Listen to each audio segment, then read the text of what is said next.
Você conhece o seu propósito?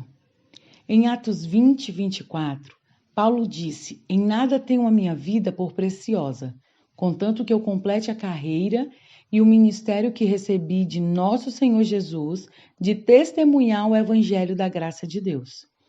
Com isso, o apóstolo Paulo estava dizendo que a carreira está relacionada ao seu chamado. Paulo viveu para cumprir o propósito dele. Essa questão de propósito é muito importante, mas muitas vezes não é dada a devida ênfase de acordo com a palavra de Deus.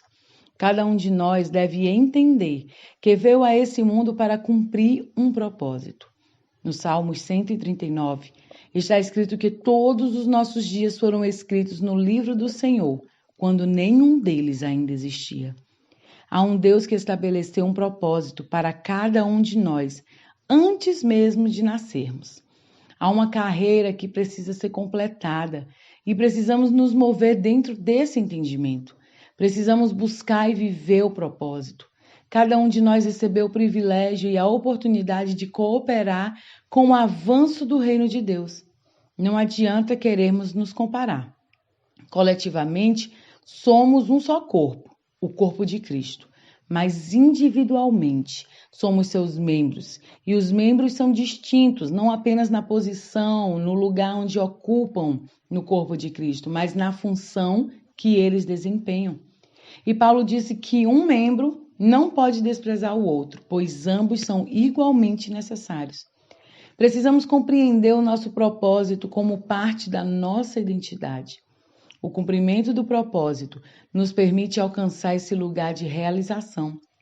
Precisamos crer que o Senhor tem um propósito e quer nos orientar a respeito desse propósito.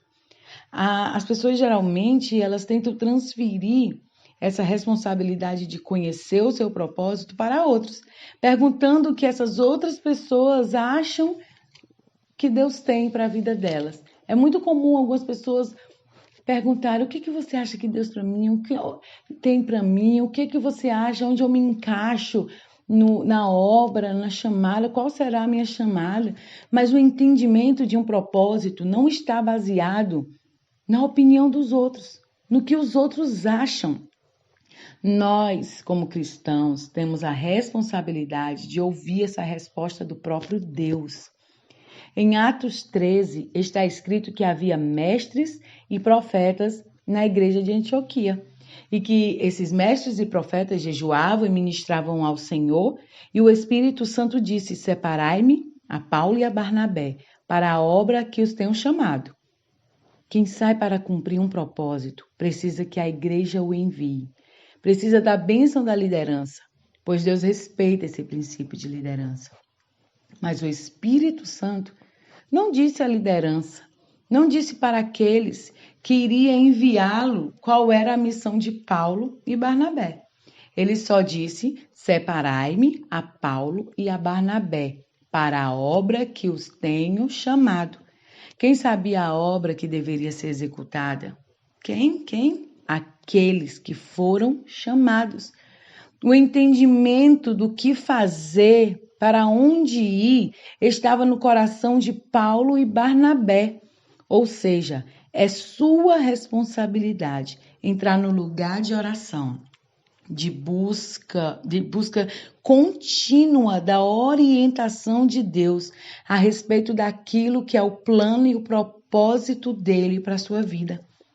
Na verdade, nós precisamos esperar que em algum momento nossa liderança, alinhada com o Espírito Santo de Deus, possa entender a hora certa e nos enviar para fazer.